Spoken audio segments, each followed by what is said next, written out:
First rates, any second now, will come up on your screen. You're going to start again with what is happening to the Sensex, the Nifty and the Bank Nifty. The breadth, touch wood, not bad at all. Unlike what we've seen yesterday, it is not bad at all. The Bank Nifty is down by 1.5% and the Sensex is down by about 3/4%, not even 3/4%. The small cap is flat and the mid cap is flat. But where is HDFC Bank? Just stay with that actually. And it's a 4% cut. It is not like it may look like a 13% cut in 2 days, but ADR down 9, stock down 4. It is not like a one-on-one comparison. First. Second, the breadth of the market, I think there seems to be marked improvement. And third, even though HDFC Bank is down, Kotak, ICICI Bank, Axis, IndusInd Bank, they are holding on. Every bank needs to be approached differently because of growth, CASA and the liability book. So what happened with HDFC Bank does not hold true for others. And if that is true, then you actually could see a differentiation which may start today or tomorrow in terms of outperformance and underperformance. But I quite like the start. It is not scary. It is not that some pending orders were left yesterday and somebody's just, rushing in to sell them. There is more green than red, at least if I look at the market breadth also. Aisha? Yeah, absolutely. That's HDFC Bank, another 3% gone there. But it's good to see that it's not the same quantum of a fall. And again, mind you, these are early days. When HDFC Bank also yesterday started off with a 4% gap down and then finally eventually shut shop with almost a near 8.5% decline. So let's see how the rest of the day pans out. Let's not be in a hurry to call it quits, that this is going to be the only selling that HDFC Bank is going to see, or for the matter, the rest of the banking pack as well. Kotak Bank, Axis, ICICI Bank, they're a lot better than what we had yesterday. Although if at margin you were to see, they're still pretty much in the bleed. What is Reliance up to? What is L&T doing? What is ITC doing? Because remember, the selling yesterday was not just restricted to the banking pack. It finally, spread across the rest of the large cap basket as well. ITC is flat. There is some green on both L&T as well as Reliance, and I guess that's why the index is slightly better placed. Although even yesterday, Reliance started off in the green and then finally drifted lower with the rest of the market. So let's see where all of this heads. LTI Mindtree, let's see what that is seeing by way of an earnings reaction. That stock will just come up for you on your screens. There's a 9.7% gap down coming in on LTI Mindtree. So I don't think that it really sort of merits this kind of a fall because, yes, the BFSI sector is under pressure, but should return to growth in the coming quarters. That is what the management commentary seems to be highlighting, that clients have not firmed up budgets, and where they have, it's down or flat as of now. So I think it's the reading in between the lines, which seems to be not really going down well with LTI Mindtree. The management stating where the clients have firmed up budgets, the spending is down or flat, and that is facing the heat on LTI Mindtree. 10% of a gap down coming in on this stock.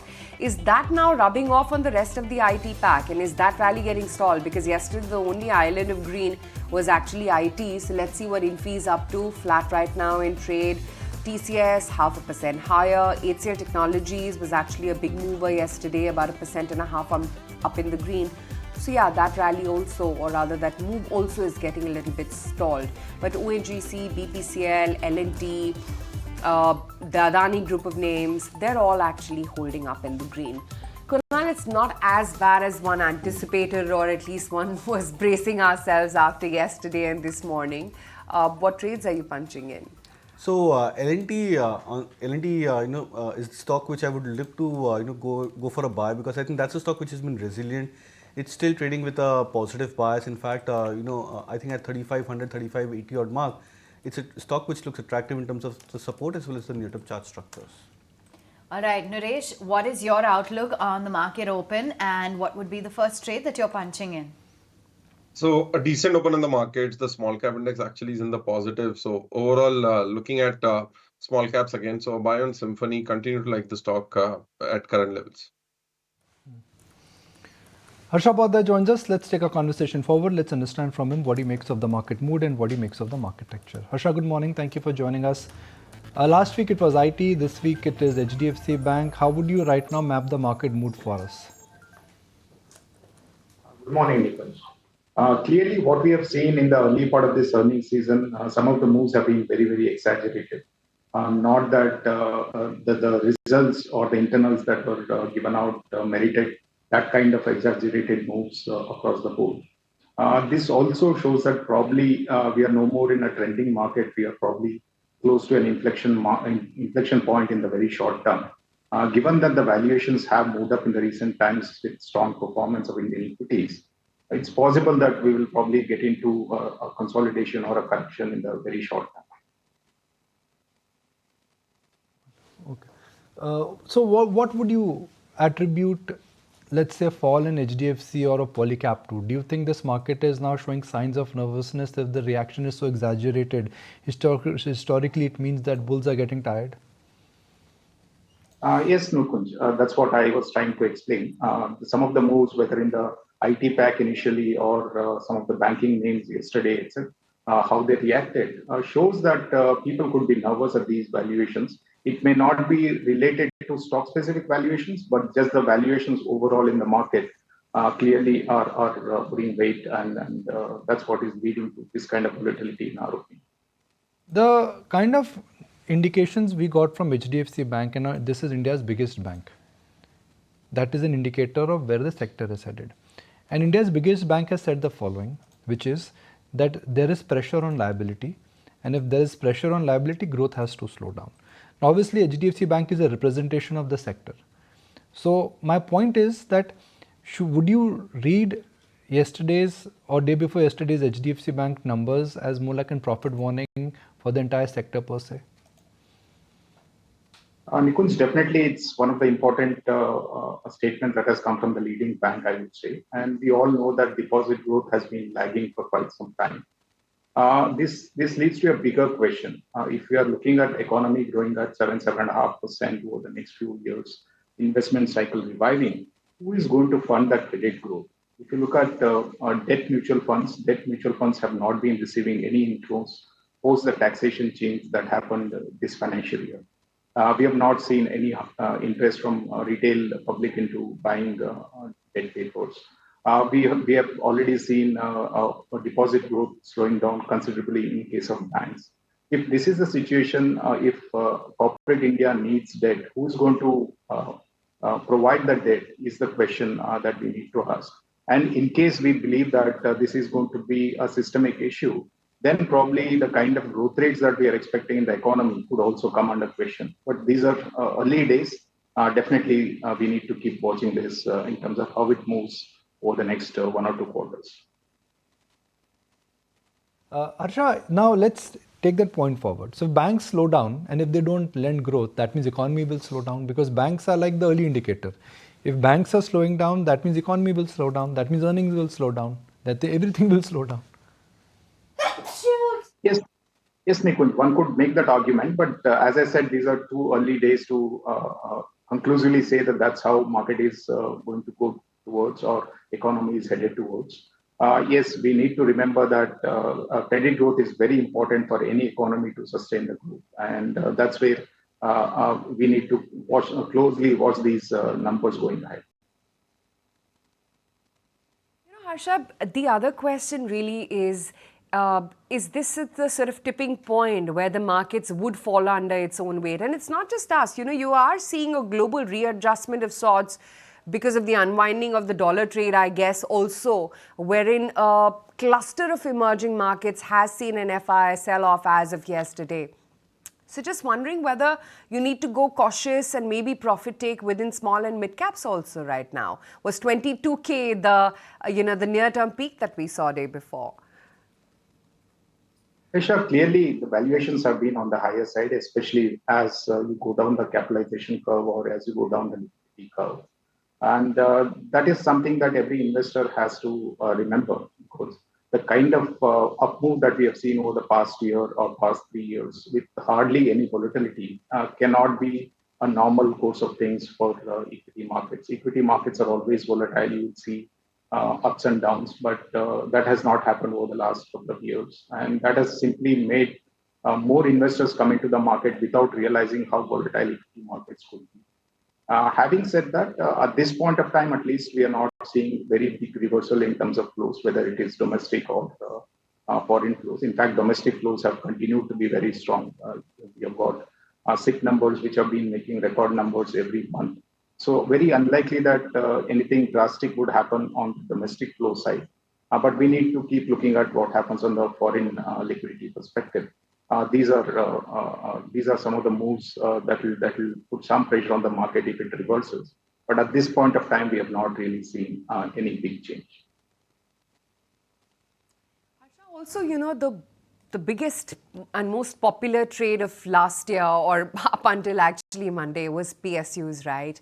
That juggernaut, and I'm going to keep banks outside of that basket right now. They've moved along just so nicely. So many themes, be it defense, railways, power. Just the entire PSU pack has moved just so nicely. Over there also, would you say that, go a little easy, maintain caution, maybe take some profit off the table? Aisha, PSU pack is not a homogeneous pack. There are different business segments that these companies are working under. So many of them have moved up in terms of valuations, which may be rich compared to their own historical valuations. And that's where one needs to be cautious. But there are pockets even there where valuations are still not as rich as what you could call it expensive. So to that extent, probably a complete profit booking from that basket may not be required at this point of time. But again, you need to go a little more stock specific. I think the uniform rally that we saw across PSUs may not continue for long. Also wanted to understand your outlook then on the overall election impact. And do you believe that maybe we can see some of the capex related themes taking center stage on the back of this, looking at an overall manufacturing boom as well? Clearly, from a medium-term perspective, manufacturing and infrastructure will remain key focus areas for the government. So to that extent, the kind of investments that are outlined will continue to go into these segments, and the policy push will also continue. So to that extent, one could have a reasonable exposure in the portfolio from a medium to long-term perspective.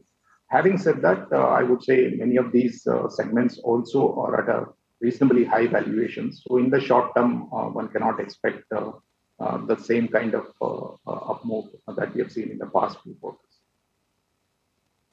Harsha, so how do you see market then moving in the light of where election cycle is? I mean, these days a small news or one missed quarter is causing a 10% volatility in stocks. So election cycle is going to be a volatile event, so to speak. How does one approach it? Just do nothing or buy some puts, raise some cash?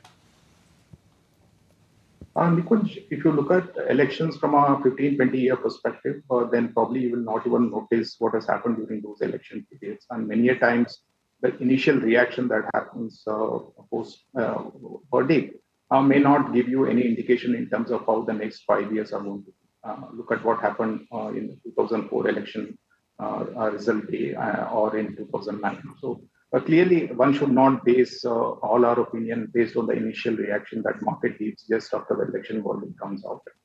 Coming to 2024 elections, I think what will be crucial is at what level we will be entering the election phase.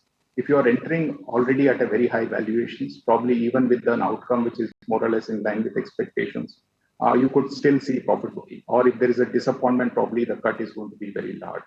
So it is very crucial to see at what level you are entering election and whether markets have more room to go up or go down at that point of time.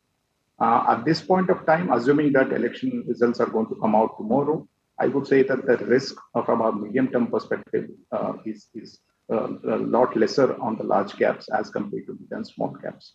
So that's how I would read the markets in terms of valuations at this point of time. The thing also I wanted to talk about was IT. Has it come as a surprise? I mean, it was a oversold, biggest avoid perhaps going into the earnings season, and I guess that's why even inline set of numbers give you a lot of room for surprise on the upside. What's been your reading of so far what we've heard from IT commentary? Aisha, clearly, I think this is something to do with how the stock positioning was at the broader level. If you look at broadly, the banking results or the IT results have been broadly in line. I won't say that exactly in line, but broadly in line with a little bit of positives on the IT side, a few negatives on the banking side. But we have seen how the markets have reacted on these results. And it's not just on few stocks, but on the entire sector. So to that extent, clearly, market is showing a lot of nervousness in terms of the current overall high valuations, in our opinion. As far as IT sector itself is concerned, there is likely to be a Fed rate cut that's going to happen sooner than later, and that should also be positive for IT sector from a business perspective as well as from a valuation perspective. And we think that over the next 2-3 quarters, probably you will start seeing some improved momentum.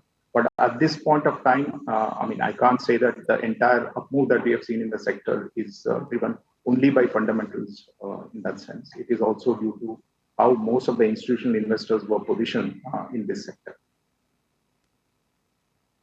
That we have seen a lot of leeway being made when it comes to the auto space, be it the PLI scheme, the focus on EVs.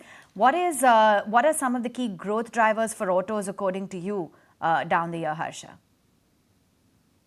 Autos, by and large, seem to have turned corner. If you look at most of the subsegments within auto, with an exception of tractors, we are seeing decent demand trends. I think the new product introductions that have happened in the passenger vehicles and two-wheelers have definitely excited the consumer segment, and we are seeing a strong demand trends in both of those segments.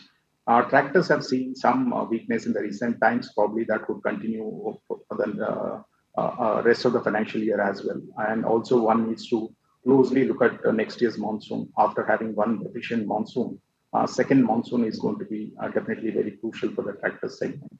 Apart from tractors, we continue to remain positive on most of the other automobiles. I'm so glad you could join us. Thank you.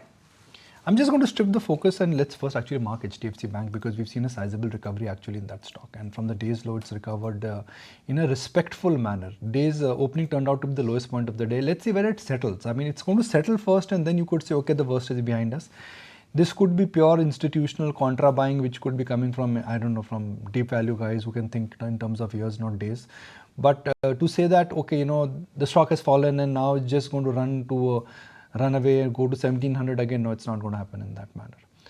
But what we're going to be discussing now is, in the past we've seen MNC drug companies talking about coming to India, and MNCs are now coming to India because the law of the land in terms of patent protection, per capita spend in terms of individual healthcare needs, and specific companies which are coming up with drugs which essentially can cure specific both chronic as well as infectious diseases. I think that is on the rise.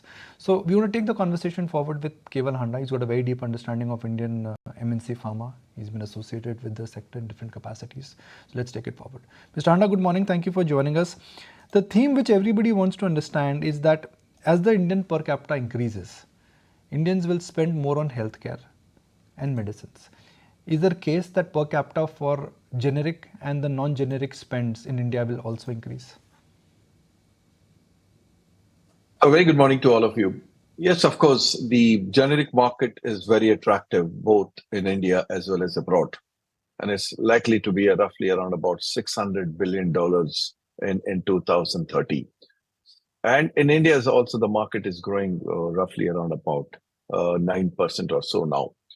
And if you look at the MNCs, their focus is not going to be so much on generics, but they're going to focus is going to be more on the proprietary products.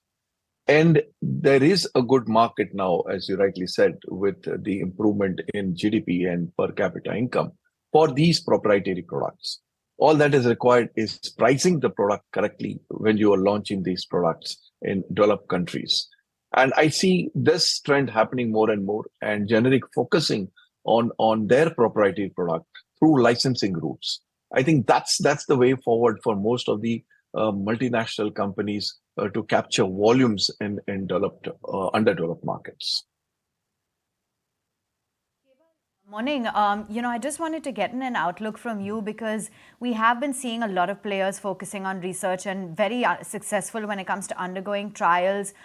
We already have the tag of the pharmacy of the world. Do you think that we can do a lot more and really progress further when it comes to research? Very good question. So when we started doing research, we did what we call it reverse engineering. And we started copying the products and using as a generic products.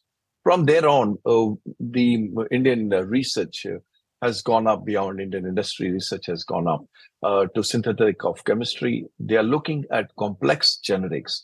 You will be surprised now the complex generics contribute almost about 25 to 30% of new approvals.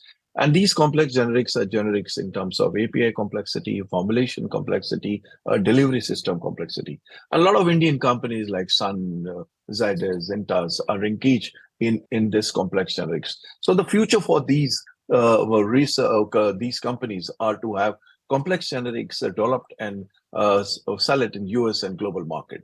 The other type of research that we are looking at today is in biosimilars. This was something which we didn't see it many years ago, but today a lot of companies are focusing on biosimilars.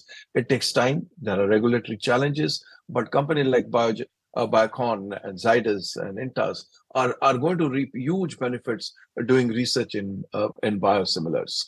The third type of research really are we looking at is the new chemical entities. Now, there's a lot of companies in the early stages did enter into new chemical entities. To give an example, like Glenmark did it, Suvain did it, and so on and so forth. But they realized it requires very deep pockets. And therefore, they have changed the model now. That's very interesting. And Lupin is one of the company which is leading in these models. They tie up with global companies like Mylan and Ababe so that the research continues and the expenditure is taken off from the shelf and the other partner carries out the expenditure. So you will see more NCEs developed in India through a combination and collaboration.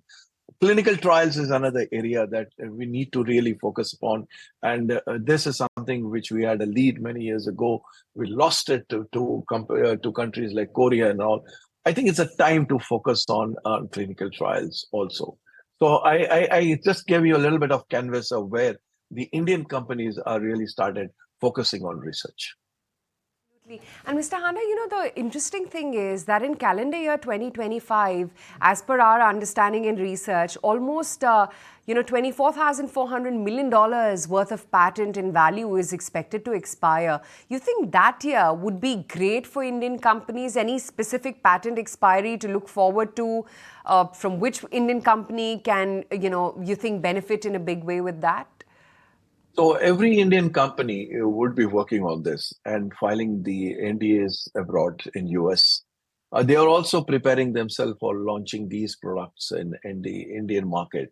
If you do look at the cancer products, very recently, some biosimilars have gone off patent. The moment the patent goes off in India, at least immediately we have seen 4 or 5 companies launching their products. So quick on the day one, really. And after that, you see almost 15, 20 companies do follow. And you see a pattern of pricing really falling, stepping it down. And I think that is the trend you're going to see with all these patented products that are going to be launched. It's going to be a great market for the patients. For patients, these are the drugs going to be available at a very almost about 1/3 of the patented prices today. And I think that would be a great time for the patients when all the global patented drugs will be affordable.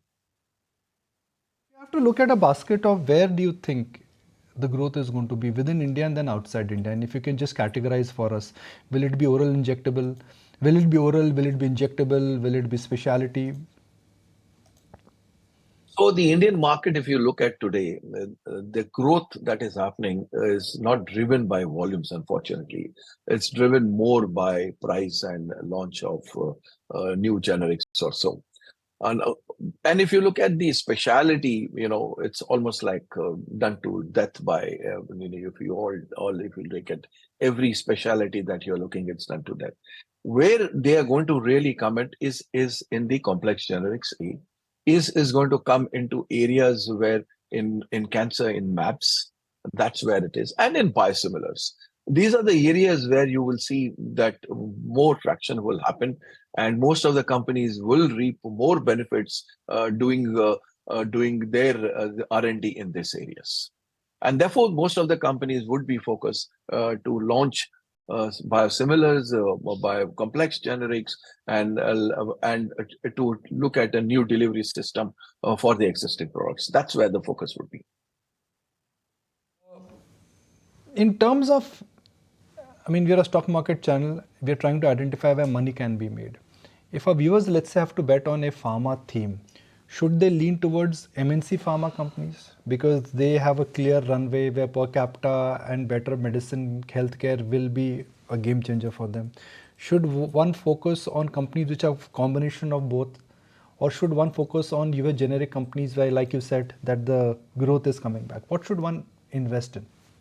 Well, if I speak for Indian companies, I will be guilty of not being loyal to my multinational companies.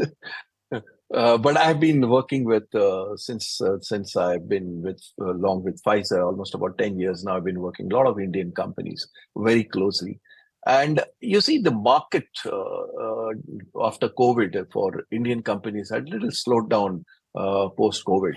But now the market is opening up, particularly in US, the market is opening up.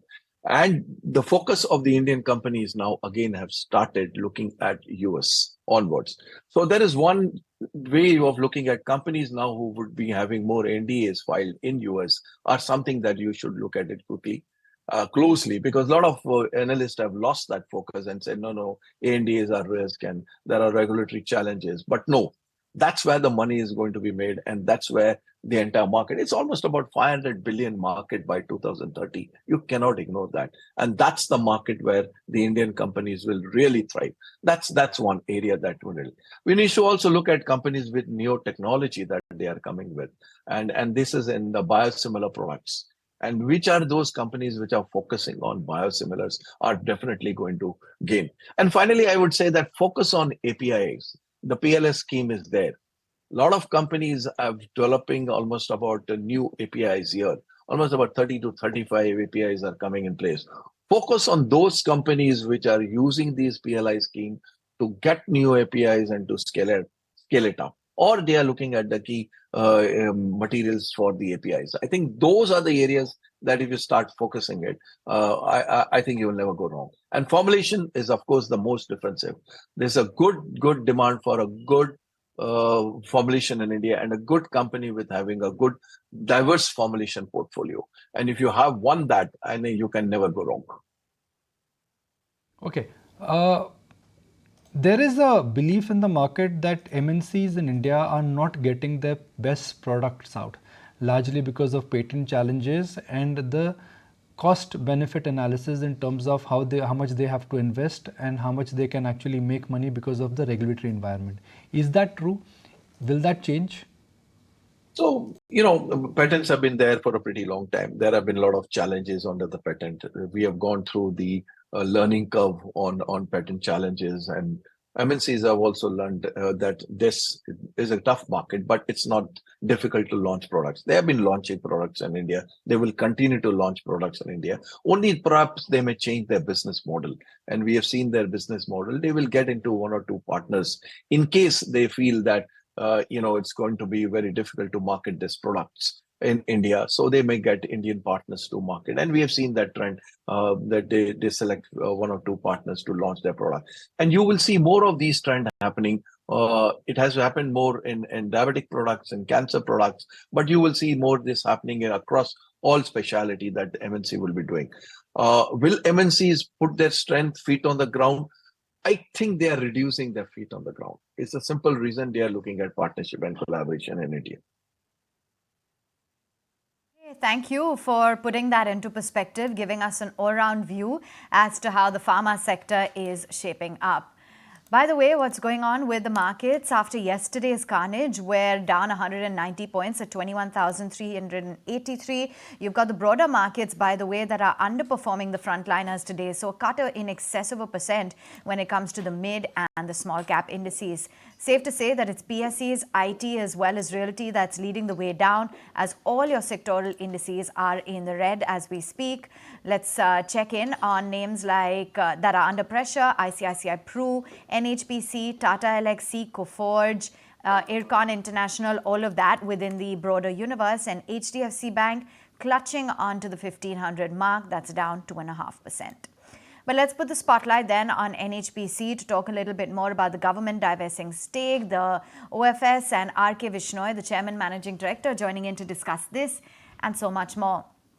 Thanks so much for taking time out, Mr. Vishnoi. Now, you held your first ever non-deal roadshow ahead of this OFS. Tell us what the response was like. What were some of the key questions that investors wanted more clarity on? Yeah, thank you very much, and good morning to everyone. In fact, the roadshow was a very big success, and all my directors on board, the colleagues, they were there during the roadshow, and the kind of response we got from there, from the investors, it was really amazing. People were, in fact, inquiring about the OFS, which will be launched very shortly, and the kind of interest they have shown for the investment in the company. And the trust and the perception about the company's growth, that is really very encouraging, and that's the reason the government is very actively considering to go for the OFS now, and this is what has made it possible now. Great. Also, Mr. Vishnoi, the draft regulations, they propose hikes in ROEs for your hydro projects. How will this impact your business? And could you quantify what kind of profit growth rate should one expect going forward? Yeah, regulators have been very, very reasonable. In fact, the kind of risks which we carry when we execute a hydro project, there are certain uncertainties where we tend to spend more. And just to cover it up, the regulators are trying to, provision the higher ROE. So, in fact, we can't say there'll be much impact on the profits what we have already been earning from these projects. But yes, there'll be an adequate coverage of the risks which you carry during the execution of the project by this raise. You were told us last time that the capacity will double by FY27. So can you update us on that, as well as the timeline of the commissioning of the Parbati and Subansiri? Yeah, that's absolutely true. And we are on the timeline, we are absolutely on schedule. And this year, we'll be commissioning the first units of both the project. In fact, Parvati project, the entire capacity should come this year, this financial year, FY25. And the first unit of Subansiri will also come in FY25, and then subsequent units will come, say, every 2 months and thereafter. So there are 8 units in Subansiri, 250 megawatt each. So those units will be, gradually coming up. So we will have the total capacity in FY25 from both the projects. Sure. You'd also talked about the initial plans in the pumped storage space, right? Any incremental development there? Yes, actually, that's the thing which is gaining momentum, and the government is also pushing very hard at this particular sector of development of pumped storage plant, because of the, the very much the essential necessity to connect pumped storage assets with the grid. So accordingly, we have also started looking out, and recently we signed one MOU with the state of Gujarat for the development of one Kappa pumped storage project. That has already been done, and we are in talks with Gujarat government for the development 3 more pumped storage plants. Other than that, with Andhra, we are almost in the advanced stage of signing MOU for 2 pumped storage project development. And that is, the capacity is something like 4,000 megawatt. We are also exploring other states. In fact, that's the new area where we are focusing more for the development of the hydro sector.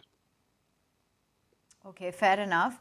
and give us a sense as well as to what the outlook is in Q3 and Q4, seasonally, of course, that is weak for you. So in this backdrop, what is the outlook in terms of your generation target for FY24? Are you on track? As far as generation is concerned, maybe this year will take a hit because of, two events. One is the flood disaster which happened in the Teesta Basin in Sikkim, where we have 3 of our operational projects. Those 3 projects got badly damaged, but 2 projects we have already recovered. The third one is in progress, but we lost some time. So we'll definitely take a hit as far as revenue from these projects is concerned. But then as far as overall, the revenue income is concerned, we have certain more sources from where we are expecting some more revenue, and we'll try to come to the same level as in FY 2023 this year, also in FY 24. Okay, Mr. Vishnu, your cost of borrowing is close to 7.5%. Any other fundraise avenues that you're looking at right now, or any scope of reduction there? Yeah, we very shortly will be basically raising funds by securitizing the future cash flows of one of our hydro project, that is Kishan Ganga. And next month we are trying to raise 2,000 crores just to meet our capex requirements and some short-term liabilities. That's one. And otherwise also, because given the leverage ratio, the kind of comfortable leverage ratio we have a lot of scope and opportunities also to raise a cheaper debt from the market. And we are working out on several options. Let's see how it goes. Pita, this project that you first talked about, which you would be selling stake in next month, is that what you said? We'll not be selling the stake. We'll be basically pledging our future cash flows from this stake, from this project. That is Kishan Ganga project, and then raising the capital. And that would equate to 2,000 crore rupees, right? Yeah, that is 2,000 crores rupees. Yeah. Okay, great having you on the show, Mr. Vishnu. Thank you so much for taking the time out. Thank you very much. I enjoyed talking to you. Thank you very much. Thank you. Okay, let's see where NHPC is up to, down about 5.25%. Of course, it's the OFS which is going to get executed. That's the news piece there. But a lot of other key takeaways in terms of what NHPC is going to be focusing in on next. Power storage, of course, is one key area that they talked about, and the kind of fundraise activity that they've got lined up in the next few quarters. In the meantime, for the rest of the market, we've settled in around the 21,455 odd level. Of course, 21,320, I beg your pardon, stand corrected at that. It's a 250-point slide that you're currently seeing. While HDFC Bank recovered a little bit from that opening gap, let's see where the stock is right now, because it hasn't quite settled in. So you did have that gash down, recovered a little bit, and then again it's now petering down, getting close to once again that 3% of a cut mark, 1,494 now on HDFC Bank as we speak. The other pressure points, of course, are LTIM. And, given that it's an F&O stock, you are seeing some incessant selling on this particular one. It's down almost 12% on the futures already. Look at IEX, that's down 8.5%. ICICI PruLife, Chambal Fertilizers, Ipca Laboratories, these are some of your big drags within the liquid universe as we speak right now. But let's talk about what's really happening in the country, and clearly all roads lead to Ayodhya. So let's try and understand the economics of Ayodhya 2.0. We have with us Gautam Ghosh, the Executive Director at Pakka, joining in on the show right now. It's a packaging firm. They've partnered with the Ram Mandir Trust. So let's try and understand this green initiative a little bit better. Mr. Ghosh, great to have you today on ET Now. Now, you've proposed for a 75% increase in pulping capacity, adding new plant line as well to manufacturing food packaging and flexible film-based grade as well. Tell us a little bit more about what exactly you're planning to do and how you think this redevelopment of Ayodhya in its new avatar now is going to aid your business. Yeah, hi. Thanks. First of all, Thanks for having me on this, and hi to all your viewers as well. See, basically, the expansion that we are having is categorically named as Jagriti. So Jagriti, as the word suggests, is enhancing the capacities and building up for a better tomorrow. So currently, in our system, we are expanding with our paper machines. We are expanding with our energy needs. We are expanding with our pulping capacities, and which would certainly lead to enhancing of the turnover potentials as well. Okay, fair enough. That sounds quite encouraging. Right. Yeah, so I wanted to get in a sense then in terms of what would be the overall capacity post the expansion of the Ayodhya plant? Okay, so the capacities would get enhanced at various levels. So if you talk about our paper machine, we are adding a paper machine which is going to add another 100 tons per day. So our total paper making capacity will now be 200 metric tons per day from 100 metric tons. The pulping capacity from 135 tons per day is going to get enhanced to 175 tons per day. Currently, we are having a power generation of 8.5 megawatt, which will get enhanced to 18.5 megawatt. And the old machines that we currently have are going to have, which currently have a 70 tons per day capacity, will get enhanced to 80 tons per day capacity. Okay. So the overall capacity enhancement is about 100 metric tons per day. Okay. And what are the new launches in flexible packaging that you are expecting in the next year or this year? We have our innovations going ahead in our Bangalore setup. And we've partnered up with Brownie Beers with respect to metallic flexible packaging. And very soon we are going to have another flexible packaging or non-metallized base paper for flexible packaging from our Bangalore innovation unit.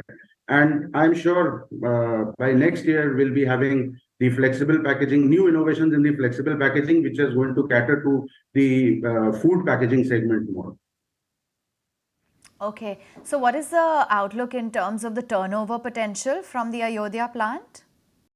Yes, interesting question. So we currently have a turnover of 500 crores, which will get enhanced to 1,200 crores once the project is in place. And have you got any other expansion plans slated for Ayodhya or any of the adjoining areas? As of now, in Ayodhya, as I said, the only idea is to enhance with the Jagriti project. And locally, we are not expanding anywhere else. We are expanding in our current setup only.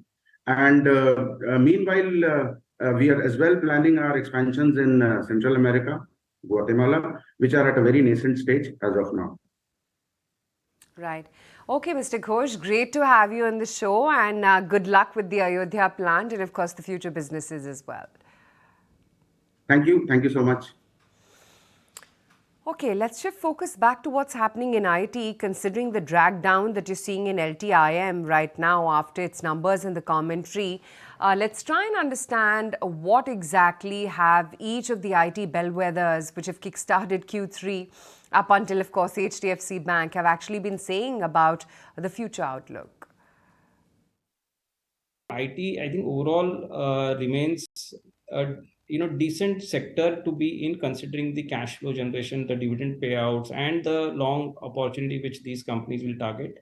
My judgment would be that it is good to be with the traditional guys, because what is happening, I'm hearing the commentaries coming out from these companies, and all of these companies have started talking of the generative AI. There is definitely merit in looking at some of the new age companies. We've been quite positive on the IT sector for quite some time, and we have never been perturbed by quarter to quarter. As long as we believe that there's a long-term trend which is in favor, and I've said in our past interactions as well that we are positive on IT, and I think the execution cycle will only pick up. And I've again said that IT is the best trade on interest rates coming down in US. The developmental spend will come, and as the execution accelerates of the order book, growth will come. and that you will see, in quarters to come, only getting better. We are cautious on IT. We will continue to be cautious and take it one at a time. My view is that they will need to adapt to AI.